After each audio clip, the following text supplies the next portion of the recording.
अब देखते हैं दूसरे वाला जो पिछली क्लास में हमने देखा आर्टिकल 12 था, उसमें परिभाषा दी गई थी और राज्य को सरकार को राज्य के रूप में बताया गया था। अब आर्टिकल हम देखते हैं 13। इसमें क्या है? अल्पीकरण। अब ये अल्पीकरण क्या होता है? अब ये समझिए कि आपको अधिकार है, आपको मूल अधिकार है, आपको बोलने का अधिकार है, आप बोलते हैं, ठीक है, आपको बोलना अच्छा लगता है। अब आप अच्छी बात बोलो या बुरी, आपने बुरी बात बोली तो आपको तो ये अधिकार है, आपने बोल दिया, आपने बोलने की मूल अधिकार है आपको बोलने का। मगर मगर यही सामने वाले को अगर आप गलत बात कह रहे हो तो सामने वाले के पास भी तो अधिकार है ना, उसको सम्मानजनक जीवन जीने का उसको अधिकार है। तो आपके मूल अधिकार से किसी दूसरे व्यक्ति के मूल अधिकार को अगर ठेस पहुंचती है, उसका नुकसान होता है या उसका जो मूल अधिकार है उसका हनन होता है, तो इसमें आपके मूल अधिकार का अल्पीकरण होगा, डिरागेशन होगा। समझ आया? और इसमें क्या है कि जब आप ऐसा करते हो कि आपके मूल अधिकार से किसी और की आजादी या किसी और के मूल अधिकार का हनन होता है, तब उस कानून में असंगत कानून हो जाता है, वो इनकंसिस्टेंट हो जाता है।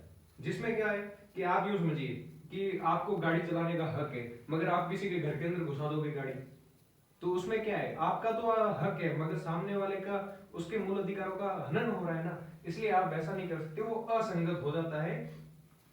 ये जैसे आप यूं और एक और एग्जांपल लेते हैं कि आपको सोने का अधिकार है, आप सो सकते हैं, मगर किसी और के रूम में जाके थोड़ी सो सकते हैं कि तेरा बेडरूम में तो इसमें सोऊंगा। इसमें आपके मूल अधिकार में उसके मूल अधिकार का हनन हो रहा है सामने वाले का, इसमें आपके मूल अधिकार का असंगत प्रयोग होता है, तो ये नहीं होगा।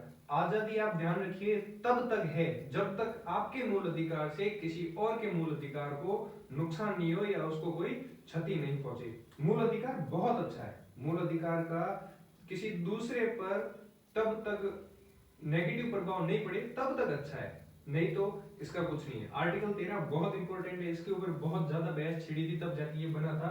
ये हमारे हक को रखता है, नहीं तो हमारे देश के जो नेता संसद में बैठे वो बेच आते हमें, ये कानून है तब आज हम बैठे हैं, ठीक है। इसके बाद अब आप ये देखिए संविधान है, ये आर्टिकल 13 में ही आता है। हमारा संविधान कब लागू हुआ था? हमारा संविधान लागू हुआ था 26 जनवरी 1950, ठीक है। उससे पहले भी कई कानून बने होंगे, ठीक है, उससे पहले भी खूब सारे कानून बने होंगे, और उससे पहले जो कानून बने थे, जैसे आईपीसी की धाराएं भी थी, हमारे कुछ कुछ अनुच्छेद भी थे, ठीक है, पर्सनल लॉ भी था, तो खूब सारे अधिकार थे, उनको संविधान के जो ये बना था उसके बाद भी लागू किए गए थे। मगर एक शर्त थी कि हमारा जो मूल अधिकार है, ठीक है, हमारा जो मूल अधिकार है उसका हनन नहीं होना चाहिए।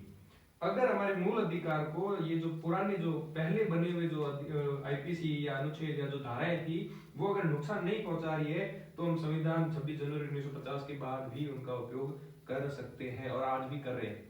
मगर ऐसे कुछ कानून जो पहले बने हुए थे जो हमारे मूल अधिकारों का हनन करते हैं, उनको हमने वही रोक दिया कि आप नहीं कर सकते।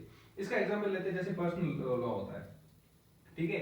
पर्सनल लॉ में क्या होता था पहले, जैसे आप जानते हैं कि जो दलित समाज के लोग होते थे या उन टाइप जो लोग होते थे जिनको भेदभाव किया जाता था जिनके साथ समाज में, तो वो स्कूल जाते थे, स्कूल में उनको कहते थे कि हम यहाँ पढ़ रहे हैं, आप रूम से बाहर बैठ के पढ़ोगे, अंदर नहीं आ सकते। तो ये पर्सनल लॉ में आता था, क्यों? ये जातिगत था, तो जातिगत था तो अंदर बाहर नहीं कर सकते, तो ये मूल अधिकारों का हनन था, तो इसको हटा दिया गया कि नहीं, ऐसा नहीं है, सब साथ मिलके पढ़ेंगे, उसको भी मूल अधिकार है। इसी में देखते हैं, जैसे अभी रिसेंटली बात है 3 तलाक की बात है। 3 तलाक में क्या था कि जो मूल अधिकार था, ये मूल अधिकार मर्दों के लिए तो ठीक था, मैन है जो आदमी है उनके लिए तो ठीक है, कोई दिक्कत नहीं, उनका मूल अधिकार है, मगर महिलाओं के 3 तलाक में मूल अधिकार का हनन हो रहा था। हनन कैसे हो रहा था? उनकी आजादी, उनकी जो पवित्रता सब नष्ट हो रही थी, वो लोग छोड़ के चले जाते हैं।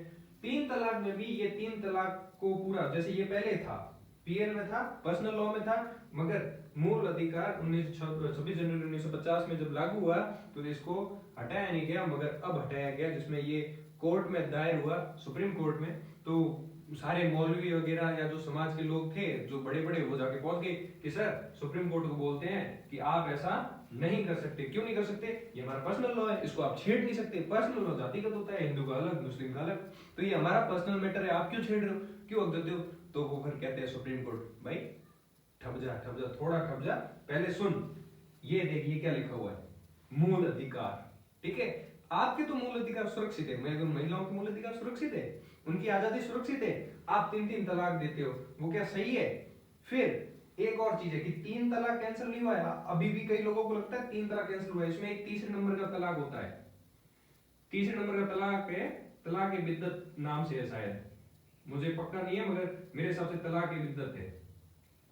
ठीक है, ये जो तलाक ए बिद्दत है, इसको कैंसिल किया गया है, जिसमें सबसे ज्यादा महिलाओं को वो उनका मूल अधिकारों का हनन होता था। तो सुप्रीम कोर्ट ने इसको कैंसिल किया और उसने बोला है कि पीएल है वो सही है, मगर पीएल भी मूल अधिकारों से बढ़कर नहीं है। और संविधान ने ये भी बोला है, ये तो चलो होगी पहले की बात, जो हमारे पहले मूल अधिकारों का हनन नहीं कर रहे उनको हम रखेंगे, जो हनन कर रहे हैं उनको रोक देंगे, मगर बाद में भी ध्यान रखा जाए। सरकार को हिदायत दी, किसको? सरकार को बोला गया है कि आप अपनी मनमर्जी से कानून नहीं बना सकते। संविधान के अंतर्गत मूल अधिकारों के संरक्षण में कानून बनाइए, लेकिन मूल अधिकारों के खिलाफ आप कानून नहीं बना सकते। क्योंकि सीधी सी बात है, संविधान बनाने वालों ने कितना दिमाग लगाया होगा, भीमराव अंबेडकर साहब ने कितना सोचा होगा, कितनी बहस छिड़ी होगी उस वक्त। क्योंकि अगर ऐसा नहीं होता तो सत्ताधारी लोग जैसे ही किसी को पता चलता अच्छा वो पॉलिटिकल पार्टी अच्छा मजबूत हो रही है, हमें टक्कर देगी, हम संसद से बाहर भेज देगी, हम उसको मार देते हैं, हम उसको भगा देते हैं, उसको देश से बाहर कर देते हैं, उसको जेल में डाल देते हैं। इसीलिए ये सरकार को भी हिदायत दी गई कि किसी के मूल अधिकारों का हनन नहीं होना चाहिए, नहीं तो वो तो हमें बेच देते। आप और हम ऐसे बैठ थोड़ी पाते, संसद में बैठे बैठे लिख देते लेटर कि हाँ ये राज्य तुम ले जाओ, हम दे देते तुम्हें। इसीलिए अब सोचो आपकी उन लोगों ने कितना यूं दिमाग लगा के इतना किया होगा, तब जाके हमें संविधान में उसके बाद भी आज हमें इतनी सुरक्षा मिलती है कि हम अपना आराम से खुल के खा सकते हैं, पी सकते हैं, घूम सकते हैं, अपनी बात रख सकते हैं। नहीं तो वो कहते हैं कोई मीडिया बात उठाती, सरकार कहती है अच्छा हमारे खिलाफ बोलेगा, बंद करो इसको, हटा दो इसको। फिर इसीलिए मूल अधिकार में बोला गया है कि संविधान में वो सब जो पहले था वो सब रहेगा, वो धाराएं भी रहेगी जो मूल अधिकार के तहत जो उसका उल्लंघन नहीं कर रही है। और उसके बाद में अगर कोई नया कानून बनता है तो वो मूल अधिकारों को ध्यान में रखकर बनाया जाएगा। तो ये था आर्टिकल 13 जो बहुत